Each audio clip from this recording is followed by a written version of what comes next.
Hey guys, Erin Wester here.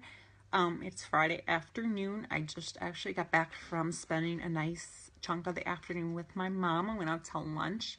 I went to Target, got some coffee. So it was a really nice time with my mom, about 3 hours with her and the baby. So it was really nice. But today, I wanted to come on here and talk to you guys about something that's become super important to me. I'm not only in my journey with my business, but my fitness, and also my personal growth, my personal well-being. I'm the person as a social worker that always wants to take care of other people. And I really have had a hard time putting myself first when it comes to spending time with just me, doing something for me like a massage, spending the time to just read for fun. I hadn't really been doing those kind of things, but I finally gotten back into reading, and yeah, I am reading one book for fun, but it is also helping me a lot with my personal growth and myself personally. But I'm also reading two other books, one with my virtual book club, and another one, it's like a business-minded book, so it's for my business as an entrepreneur. So I'm going to tell you what I've been reading and really what I've taken away from each book and why. I'm reading 3 books at once, but why I'm reading 3 books at once. So the first one, I'm sure it's going to look backwards, is The Happiness Project. So Happiness Project is by Gretchen Rubin. This is the book I'm currently reading with my book club. Basically, how the Happiness Project works is it's broken into 12 chapters, so one for every month of the year. And then really things you can do each month to work on being a happier person, because I've had major issues with self-esteem and just not letting myself be happy. So that is why I chose this book for my book club. I run one every single month. We read a new book. So I'm taking suggestions for next month's book club. Doesn't matter if you're a Beachbody coach, doesn't matter whose team you're on, who your coach is, if you're a customer, if you know nothing about Beachbody, you can always join my group. I think I have about 16 ladies this month with me reading this book. So I've only read one chapter so far, and it was talking about energy. And I'm really trying to take the things I read and learn and actually use it. Before, I would read personal development, I would listen to podcasts, but I wouldn't do anything about it. So I wrote down my takeaways from this book and things that I'm going to change. So I'm going to just try to remember them off the top of my head. But the first thing that I'm going to try to remember and that I'm going to change is I'm going to get 8 hours sleep a night. So that means I get up at 7:30 every morning. That means I have to be in bed by 11:30 at night. Sometimes I've been going to bed earlier, sometimes I've been going to bed later, but I'm making sure I'm done by 11:30 and I go to bed if I have to get up at 7:30. Weekends are a little different. I don't have to get up until 8, so I can stay up till midnight, but making sure I get exactly 8 hours of sleep, because that is what I process best on. Like last night, I got exactly 8 hours. Feel fantastic. Another thing that I'm going to do is make sure I exercise 5 to 6 times a week. I've been doing pretty good on this, but sometimes my depression and things like that, my anxiety will keep me from doing that. So that's another thing I'm doing. And also going to work on decluttering my house. So my desk is huge. I need to declutter my desk. But my kitchen counters need to be decluttered. I need to reorganize my closet. So those are things that I'm going to do, because I'm looking at that stuff just stresses me out. And those are really the major things I'm going to implement. And I'm going to really work on doing that to give myself more energy and fake it till I make it. Until I have more energy. So that's Happiness Project. So that's what I'm reading with my monthly virtual book club. So this is the book I'm reading for my business development 12-week year. Only read one chapter of it. I'm planning to read for a half hour of this book today. And it's really just setting goals and making sure you're getting stuff done to reach your goals. So that is really what I'm reading now. I can't really talk a lot about it because I haven't read a lot of it. And then the third one, it's kind of for fun, but it's also to help develop me personally. And it's called Love Warrior. So this book, seriously, I wrote things down, and I'm actually going to tell you about the things I wrote down. But I was reading this book and I wasn't sure. It's by Glennon Doyle Melton, and she has another book which I actually bought and I intend to read after I read this book. This is what I consider my reading for fun, but I take notes on things that are important, things that I want to remember.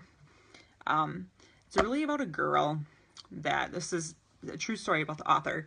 Love Warrior is really about a girl who had major self-esteem issues in high school, just like me. She was a bigger girl, just like me, in high school. And she had a major binge and purge. She was bulimic. She majorly binged and purged and made herself be super, super skinny because she thought if she was super, super skinny, that's the only way people would love her. Losing beauty feels like a fall from grace, rendering you useless. Without beauty, what do you have left to warm people with? So basically saying her sister was the beautiful one. She didn't feel beautiful. She was a bigger girl, and that people didn't love her because she wasn't beautiful. That's kind of how she felt, and I was kind of like that too. I mean, I felt like I was a pretty average looking person, and I didn't really care a whole lot about my appearance, but I always felt like I was just the smart one, the funny one. I never felt like I was the beautiful one. So there's a hero. If you look inside your heart, you don't have to be afraid of what you are. And she never really looked inside herself and saw what was really there. And I'm the same way, still the same way, but growing up for me, that was me. In chapter 2, she started to drink and started to have addiction to drinking and drugs. And she would drink to disappear. And when I went to college, I was the exact same way. I would drink to be more outgoing. I would drink to be like everybody else. Why can't I appreciate anything I was given? Same thing for me. I was given so much. My parents paid for everything for me.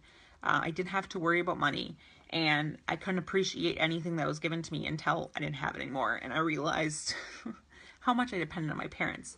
In chapter 3, she was really talking about the bulimia and the alcoholism, how it was like seriously killing her. I'm not killing myself. I'm just not doing what's required to live. There has to be a difference. She wanted someone to see the good locked inside her. So she had DWIs. She had been just dealing with huge issues of alcoholism and addiction. And her parents eventually made her go to a church and kind of changed her for a little while. But obviously then she went back to her old ways of drinking and everything like that. In chapter 4, that's as far as I've gotten. I finished chapter 4 last night. But it's when she finally decided she was going to be sober, and that was getting pregnant. She had got pregnant in one of the earlier chapters and had an abortion. So this time she wasn't going to have an abortion. She was going to keep the baby. What's the point of getting sober if I don't like my sober self? So her plan was to outrun the addiction, work harder at work, keep herself busy. And, when she got pregnant, she felt the need to finally get sober. Not thinking of it one day at a time, but the next right thing, one thing at a time. So, in Alcoholics Anonymous, they say one day at a time. She went to AA. Obviously, she was pregnant. She didn't want to keep drinking. And she ended up getting engaged to the father of the baby, who was also the father of the first baby that she aborted. But this book is just speaking to me so much, because when I got pregnant with my first child, that's when, seriously, everything changed for me. I just stopped using drugs. I stopped drinking. So I could really relate with what she was saying, because I was that same person. Getting pregnant was what really saved me from that lifestyle. There's other parts of the story that really ring really true for me, and I'm not 100% ready to share them. That's why I'm going to go back into counseling, because these are some things that I really need to deal with, and that things I haven't told anyone. I haven't told my parents. I haven't told my husband. I've told nobody about these things. I just kept them locked inside. And I think that's combined with Victoria's year of her death coming up. I think that's a lot of things that I need to find somebody to talk to about those things. So that's huge for me, is that I need to deal with those things, and I need to deal with them my own way before I publicly talk about them on Facebook. Not that I'm trying to hide or I'm trying to be somebody I'm not, but that these are just things that I don't want people I love to find out about them on social media. So they're things that I need to deal with the people in my life one-on-one before I come public with them. But it's just saying that this book seriously mirrored my life, and in more ways than one. Not every way, but in most ways it seriously mirrored my life. And if you're not Reading personal development, I really suggest you do, regardless if you have a business or not. If you're working on transforming your life in any way, be it health and fitness, things like that, you still need to work on you, because when you don't want to do the work, when you don't want to work out, when you don't want to eat healthy, you have to really think about why you wanted to make the change in the first place. And I think my self-esteem issues and my emotional eating issues really stem from needing to work on myself, and not just reading the book to read it, but to write things down. Write down your thoughts. If it's something that things you're going to implement, to write those things down. If you just read it and in your mind you say you're going to do these things, you're probably not going to do it, because I've been reading personal development for 5-6 years, but I've never actually taken notes on it and said I'm going to implement these things, which is what I've changed.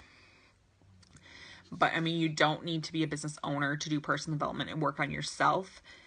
Be it something spiritual, whatever it is that really works for you. You need to find what works for you. But if you have any issues with self-esteem,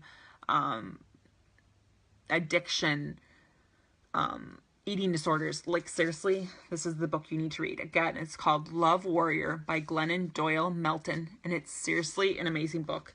I also got this Carry On Warrior book, which is the first book she read. I'm going to read it after this one, and I'm sure it's going to be amazing too. But this is something that was suggested to me by somebody else, so just seriously, it's very powerful, and I can't wait to read more of it tonight after I do my business building personal development. So everybody else is having a fantastic Friday. I hope I didn't go on and bore you guys, but this has really been helping me, and I just wanted to share with you guys what's been helping me. So hope everybody has a great day, and I'll talk to you guys soon. Bye.